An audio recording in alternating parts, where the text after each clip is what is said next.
Terima kasih pemirsa, Anda kembali bersama kami dalam program laporan khusus KTT AIS Forum 2023. Pemirsa, Kementerian Komunikasi dan Informatika terus berupaya untuk mengamankan jaringan telekomunikasi khususnya dari serangan siber yang terjadi selama penyelenggaraan KTT AIS Forum 2023. Bagaimanakah bentuk keamanannya akan dibahas lebih lanjut bersama rekan kami, Ladiantri, melalui dialog berikut ini.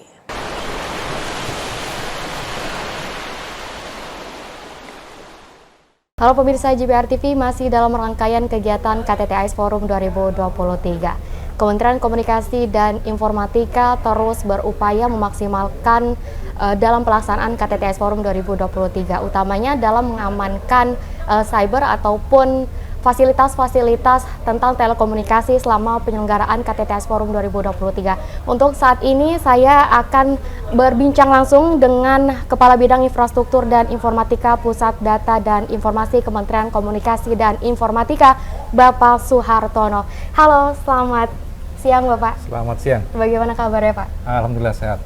Semoga selama keberlangsungan KTT AIS Forum ini keberlancaran keamanan tetap terjaga ya Pak ya? Amin. Iya Pak. Terima kasih. Oke, saya ingin bertanya Pak, tolong bisa dijelaskan terlebih dahulu bagaimana sih Pak peran dari PDSI dalam mengamankan telekomunikasi khususnya di KTT AIS Forum 2023 ini Pak? Ya, terima kasih. Kami alhamdulillah sudah beberapa kali mengikuti kegiatan internasional G20, kemudian kemarin ASEAN, KTT ASEAN. Kami telah melaksanakan tugas-tugas keamanan informasi mendukung media center ini dengan baik. Mudah-mudahan di tahun ini juga khususnya di KTT AIS ini juga akan berjalan dengan baik. Kita menurunkan tim untuk Kominfo Research yang menangani keamanan siber di media center. Di sini ada sekitar 30 PC yang digunakan oleh media nanti yang kita amankan. Mulai dari websitenya, kita ada tiga website. Yang pertama website utama untuk KTT AIS sendiri, kemudian ada website registrasi, dan ada website untuk dokumentasi foto dan video. Nah itu semuanya kita amankan. Selain itu juga 30 PC yang digunakan oleh media, kita pasang dengan XDR yang fungsinya untuk mencegah adanya malware yang masuk di dalam komunikasi internet itu, seperti itu. Pak, sejauh ini sistem kerja tim cyber selama KTT AIS Forum ini skemanya akan seperti apa Pak ke depannya? Baik, jadi kita menurunkan ini, kita monitoring 24 jam selama KTT dan sebelum KTT sebenarnya. Karena mulai dari perancangan website dan sebagainya kita sudah mulai untuk mengamankan websitenya, kita lakukan uji keamanan, kerentanan dari website itu supaya tidak ada celah keamanan terkait dengan kemungkinan adanya serangan-serangan dari orang-orang yang tidak mungkin akan mengganggu jalannya proses KTT AIS ini, seperti itu. Pak, kemungkinan yang terjadi yang seperti Bapak bilang itu apa saja Pak? Boleh bisa dijelaskan Pak? Ya, jadi saat ini biasanya untuk menyerang website itu kan ada serangan DDoS ya. Kemudian volumetric DDoS itu menyebabkan membanjiri kanal-kanal akses internet, sehingga orang-orang, wartawan ataupun siapapun yang mengakses secara legal tadi seharusnya bisa masuk, ternyata karena dibanjiri oleh akses yang ilegal tadi akhirnya terhambat masuk. Nah itu namanya volumetric DDoS. Kemudian sampai dengan kita di perangkat tadi kan mungkin ada malware dan sebagainya, yang mungkin juga ada ransomware seperti itu yang akan menghapus ataupun menutup data ataupun video ataupun gambar yang seharusnya kita bisa nanti tayangkan atau kita tampilkan tertutup, sehingga biasanya kalau sudah kena ransomware ini kan minta tebusan biasanya seperti itu. Tapi Pak, untuk segala ancaman itu yang terjadi selama atau mungkin tidak bisa harusnya tidak usah ada gitu kan kendala itu ya Pak.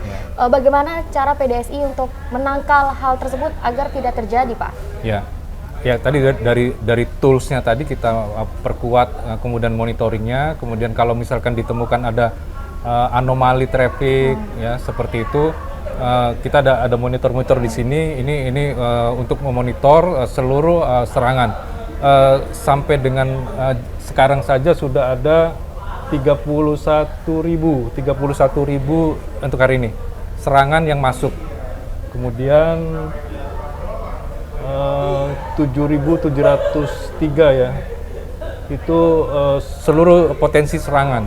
Nah, serangan ini ada yang kita karantina, ada juga yang langsung di-delete oleh tools kita yang secara otomatis melakukan. Bayangkan kalau misalkan kita melakukannya dengan manual, mereka robot, sementara kita melakukan manual. Nah, kebetulan kita sudah punya beberapa perangkat untuk mencegah adanya serangan-serangan itu. Pak, mungkin bisa dijelaskan lebih rinci Pak terkait yang ada di monitor saat ini, bagaimana cara penanganannya, juga cara memonitoringnya, bentuk pengawasannya itu seperti apa? Mungkin bisa dijelaskan lebih rinci Pak? Jadi seperti ini kan, ini ada anti malware yang kita aktifkan selama 24 jam. Di sini sudah ada, kemudian beberapa tools juga kita langsung kita bisa amati di sini. Ini adalah kasus-kasus malware yang masuk di dalam perangkat-perangkat yang sekarang ini sedang kita gunakan. Nah, ini dimonitor seperti ini. Ini perangkat yang sudah terdeteksi gitu ya Pak ya? Itu sudah masuk dari sebelum hari pelaksanaan KTT AIS Forum sampai detik ini? Iya, jadi kita kan sebenarnya sudah melakukan monitoring itu sejak pembangunan aplikasi websitenya AIS. Nah, seperti itu. Nah, sampai dengan ini resumenya nanti mungkin kita bisa tampilkan di lain waktu. Sementara ini kita bisa dashboardnya seperti ini. Nah, contohnya misalkan ini yang tertinggi pada jam 16 kemarin, itu sampai 125.000 serangan, seperti itu. Bentuknya seperti apa Pak? Serangan-serangan yang bentuk aplikasi atau websitenya itu pada mengakses apa gitu Pak? Nah, biasanya yang pertama tuh mencari kredensial ya. Kredensial, apakah nanti misalkan seseorang yang terkoneksi ke internet ini bisa diambil passwordnya dan sebagainya, kemudian data pribadinya mungkin. Biasanya ini kan terkait dengan website registrasi itu kan delegasi maupun itu data-data pribadinya kan ada di situ ya. Nah, ini salah satu kita mencegah sebagai upaya perlindungan data pribadi dari delegasi maupun tamu-tamu negara maupun wartawan kita juga yang menyetorkan atau mengisi formulir-formulirnya itu kita bisa amankan seperti itu. Pak, apakah pusat untuk KTT AIS Forum KDFI sendiri di sini atau ada di tempat lain Pak? Ya, jadi kita memang di sini bertugas di sini supaya kalau ada sesuatu di sini bisa respon cepat. Nah, tetapi kita juga ada di kantor, kita di sana ada yang nangani data centernya, kemudian ada tim SOC juga di sana yang juga bekerja 24 jam untuk memonitor ini. Mobile ya, seperti itu ya Pak ya? Ya, ada yang mobile dan ada yang di sini gitu. Apakah ancaman-ancaman yang terjadi KTT AIS pada penyelenggaraan KTT AIS ini, apakah sudah pernah terjadi pada penyelenggaraan taraf internasional seperti G20 ataupun KTT ASEAN gitu Pak? Ya, awalnya memang kita di G20 itu bulan Mei ya, pelaksanaan waktu itu Digital Economic Group di Jogja. Pagi hari jam 1 pagi itu ada serangan volumetrik DDoS.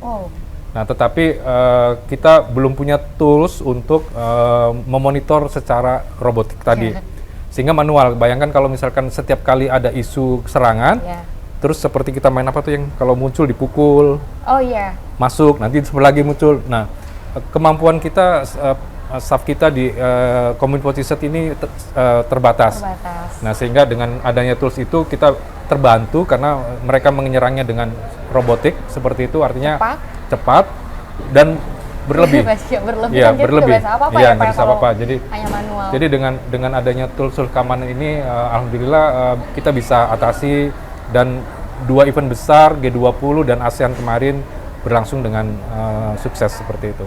Baik Pak, tadi kan sudah disebutkan kendala-kendala, ancaman, juga upaya-upaya yang dilakukan ke depannya Pak. Untuk segala bentuk ancaman yang terjadi, PDS itu akan seperti apa Pak?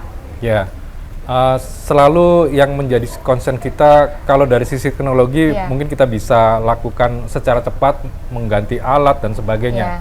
Awareness terhadap orangnya ini yang penting. Bagaimana mereka misalkan memanfaatkan teknologi informasi ini, mulai dari email ya. Di situ ada user ID, di situ ada password, itu harus diamankan. Kemudian cara melakukannya berselancar di internet, katakanlah browsing itu kan mereka tidak boleh membuka situs-situs katakanlah yang ilegal. Kemudian jangan menggunakan yang bajakan. Otomatis nanti misalkan menggunakan bajakan pada saat mendownload dan sebagainya, itu kan nanti masuk slot judi dan sebagainya seperti itu. Nah, kalau hanya mungkin itu, biasanya kan terus ransomware masuk. Nah, kalau misalkan ada data kantor, data rahasia atau apapun yang tercuri dan sebagainya, itu membahayakan strategi pemerintah, apalagi nanti rahasia negara seperti itu. Iya Pak, ini kan KTT AIS Forum akan berlangsung selama 2 hari ya Pak, 10 Ya. hingga 11. Mungkin Bapak bisa berpesan gitu pada jurnalis ataupun bagi seluruh masyarakat yang menonton ini, khususnya untuk penyelenggaraan KTT AIS Forum 2023, bagaimana cara mengamankan data pribadi masing-masing agar tidak terjadi kendala-kendala yang seperti Bapak sebutkan seperti itu. Baik, terima kasih teman-teman semuanya. Yang menjadi concern kita itu adalah bagaimana kita mengamankan akses pribadi kita, user ID dan password. Setelah itu, kita juga harus bersih menggunakan internet. Ya, kalau misalkan ingin melihat sesuatu, tentu harus aman. Dalam pengertian jangan yang ngambil bajakan dan sebagainya. Kemudian, jangan mengunggah sesuatu yang menyebabkan ada hubungannya antara misalkan bagaimana membuat password, kemudian dengan diri kita. Intinya jaga ruang siber kita supaya aman, terkendali, dan seluruhnya aman untuk masyarakat Indonesia semuanya. Satu lagi Pak terakhir, Ya. untuk mendukung kelancaran KTT AIS Forum 2023, Bapak mungkin kasih statement harus bisa, berarti udah siap nih ya Pak ya untuk KTT AIS Forum 2023. Mungkin Bapak bisa menjelaskan kembali kesiapan dari PDSI mendukung acara KTT AIS 2023 ini. Baik, terima kasih. Dengan memohon kepada Tuhan Yang Maha Esa agar terlaksana KTT AIS ini dengan baik. Mari kita sukseskan KTT AIS ini dengan cara mengamankan ruang siber kita melalui pemanfaatan teknologi informasi secara baik, benar, tidak melanggar hukum. Amankan data kita, bagaimana cara mengamankannya? Mulai dari data kita sendiri, misalkan tadi password itu kita harus amankan, apalagi bagaimana cara kita melakukan berselancar di internet secara tidak melanggar hukum, seperti itu. Mungkin itu, terima kasih. Baik Pak Suhartono, terima kasih banyak. Semoga dari tim PDSI untuk keamanan cyber itu sendiri bisa aman, lancar, tanpa terkendala sedikit pun ya Pak. Baik. Khususnya dalam mendukung terselenggaranya KTT AIS Forum 2023 nantinya. Terima kasih. Terima kasih Pak Suhartono. Itulah dia pemirsa perbincangan kita dengan Pak Suhartono. Terus saksikan dalam rangkaian seluruh kegiatan KTT AIS Forum 2023. Saya Ladiantri Arfiani, sampai jumpa.